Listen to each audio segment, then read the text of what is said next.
Hi అండి. మనం non veg ఎంత రేట్ ఎట్టని కొనుక్కోడానికి ఇష్టపడతాం కానీ ఇలా ఆకుకూరలు కూరగాయలు కొంచెం రేట్ ఎక్కువ ఉన్నాయనుకోండి అది హెల్త్కి మంచివన్నా కానీ కొనుక్కొని తినము.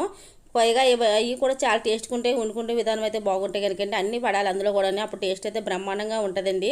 కాకపోతే మనకి నాన్ వెజ్ మీద పెట్టినంత ఇంట్రెస్ట్ ఈ ఆకుకూరల మీద కూరగాయల మీద అయితే పెట్టము. మనకైతే ఇప్పుడు నేను ఆగాకు కూర అయితే వండుతున్నాను. కూర అయితే బ్రహ్మాండంగా ఉంటుందండి. చికెన్ మటన్ కూడా పనిచేయదు దీని దగ్గర అయితే కనుక మనం కరెక్ట్గా వండితే కనుకండి. ఇది మనకి ఈ సీజన్లో దొరుకుతుంది. అప్పుడైతే కనుక మనకి రేట్ కూడా ఎక్కువగా ఉంటుంది. మనకైతే కేజీ ఇక్కడ ₹100 అండి. మరి మీకు ఎంతో కామెంట్ సెక్షన్ చెప్పండి.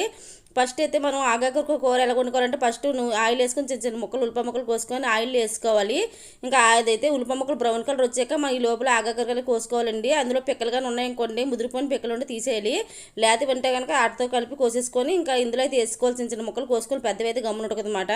దాని తర్వాత రెండు టమాటాలు అయితే కోసి ఇందులో వేసుకోవాలండి. మగ్గిపోయేదాకా మూత పెట్టాలి. బాగా మగ్గాలండి ఆయిల్లో కనుకండి.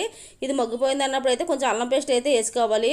ఈ అల్లం పేస్ట్ అయితే నేను 2 రోజుల క్రితం రుబ్బింది ఉందని అది వేసాను అనమాట అండి. దీంట్లోనే జీలకర్ర ధనియాలు అన్నీ వేసి మిక్సీ కొడదాం చూస్తే కరెంట్ అయితే పోయింది. ఇంకా అందుకని అవి బయట తీసేసి ఓన్లీ అల్లం పేస్ట్ మట్టుకు వేసి ఇంకా వేపేసిన మాటని అల్లం అయితే ముందు వేసుకోవాలి. లాస్ట్ అయితే పెద్ద పచ్చి వాసన వస్తుంది.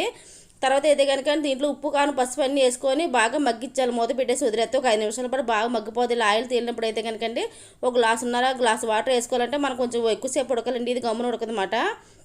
ఆ తర్వాత మూత పెట్టేసి ఉంచాలి. ఈ లోపల కరెంట్ అయితే వచ్చిందని మనకు దీంట్లో టేస్ట్ ఏమి రావాలంటే ధనియాల పౌడర్ ధనియాలు జీలకర్ర కొంచెం అయితే చెక్క లవంగాలు అయితే వేసుకుంటే బాగుంటుందండి. లేదా పెద్ద రుచి రాదన్నమాట అండి.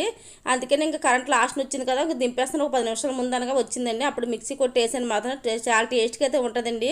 ఇది మనకి ఇప్పుడే దొరుకుతుంది కానీ ఖచ్చితంగా ఒక 2-3 సార్లు అయితే వండుకుంటాం మనం. చికెన్లు మటన్ల మీద పెట్టే ఇంట్రెస్ట్ వీటి మీద పెడితే మన హెల్త్ కూడా చాలా మంచిదండి. మీరు ఎవరైనా తిన్నారా? తింటే కనుక కామెంట్ సెక్షన్ చెప్పండి. Okay bye. Like and support చేసుకోండి ఫ్రెండ్స్. బాయ్.